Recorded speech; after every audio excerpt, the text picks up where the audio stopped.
Mau yung ano ko, tawag nila sa akin doon. Kilala ako nila sa Mau. Bakit anong tanong mo po kuya? Ano yung masasabi mo? Masipag ka daw, mabait. Wow! Yung sipag ko naman is sakto lang din. Tamang tulong lang sa kanya. Lalo na kung yung mga yung mga hindi niya abot o mga matataas.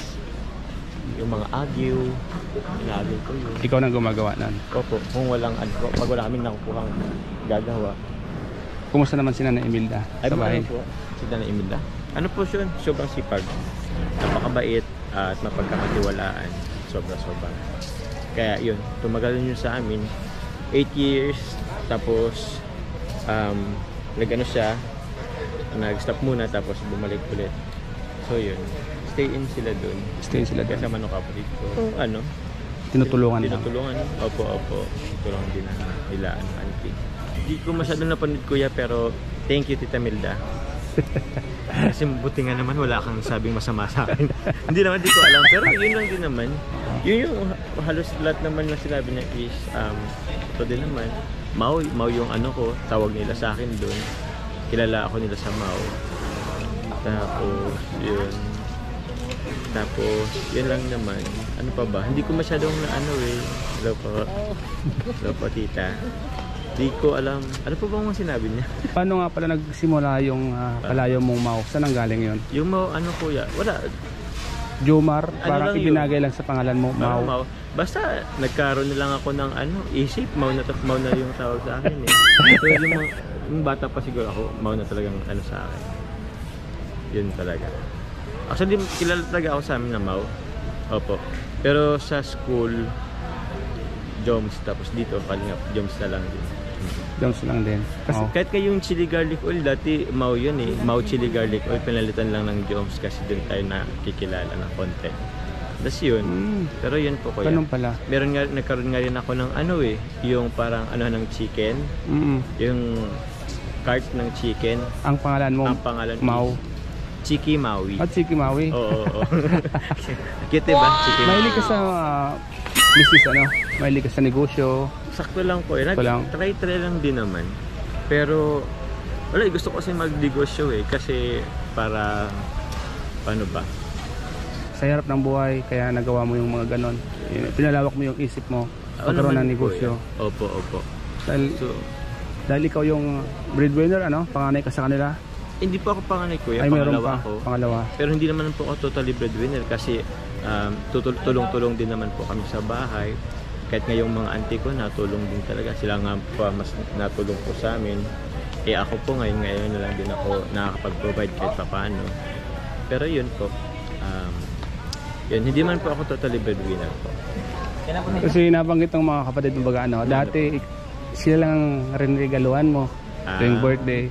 Tapos ngayon, ikaw na rinigaluhan. Natouch ako dun kuya kasi hindi ko, kumbaga at least aware naman pala sila. Kasi yun nga, madalas tayong magbigay sa kanila. Tapos parang masaya sila na ako naman binibigyan ngayon. Ako nakatanggap rin ako ng mga regalo. Kaya yun. Actually nga, ito nga kuya, halos lahat ng itong lahat ng suot ko ngayon is sponsor lang din naman. Hindi ako kasi hindi ako hindi ka mahilig bumili para sa sarili ko, parang gano'n. Kung may pera ka, tinatabi mo lang, parang may pinaglalaanan ka. May pinaglalaanan kasi mga in case of emergency. Yung bless ko naman yun is hindi naman laging nasa taas or hindi naman tayo although blessings naman tayo palagi, pero yung tipong syempre hindi naman lagi nasa taas. So, lagi mong iniisip yung family mo kung may mga in case of emergency mayroon kang bubunutin Opo, naman kuya. Mas sila yung inuuna mo kaysa sa'yo Oo naman po kuya. Though hindi ko naman pinapabayaan naman yung sarili ko kasi kailangan ko din naman kahit paano. Tama. Pero yun, parang nasabi ko nga dati mas ako sa kanila tipid ako sa sarili ko, mas ako sa kanila. Mas sila yung iniisip mo kaysa sa sarili mo Opo. Pero hindi mo pala alam yung kapatid mo, kumbaga yung lahat ng binibigay mo sa kanila, nakatatak pala sa isip nila na-appreciate nila Na-appreciate nakakatuwa na-appreciate nila yung mga konting effort ko, parang gano'n. Kaya yun, thank you sa inyo. Tita Milda naman may mga binanggit siyang yun, sabi niya sa akin, tuwing uwi ka doon, yun, wala kang pili kung anong mayroon doon, yun lang kinakain mo. Tapos opo. tuwing tulog siya na may gagawin, hindi mo na siya ginigising, ikaw na mismo ang gumagawa. Opo naman. Kasi syempre, oras ng pahinga, syempre respeto din naman.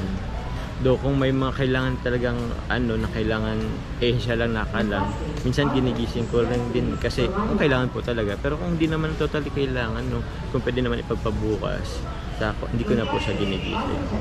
Yun lang din naman po. Totoo ako sa kanya kasi nung huli sinabi niya pa, lahat ng sinabi ko po yan ay totoo yan. Hindi porket may camera, magsasabi ka ng ganyan. Ay, nabanggit nabanggit yung ganyan. Hindi ko na rin kasi yun ko natapos Pero hanggang kalahati ko yata yun. Kasi may ginawa na ako. Akala kasi ni Tita Imelda, sinusubukan ko siya kung gano'n. Pero nakita ka niya ba may camera? Oo, nakita niya.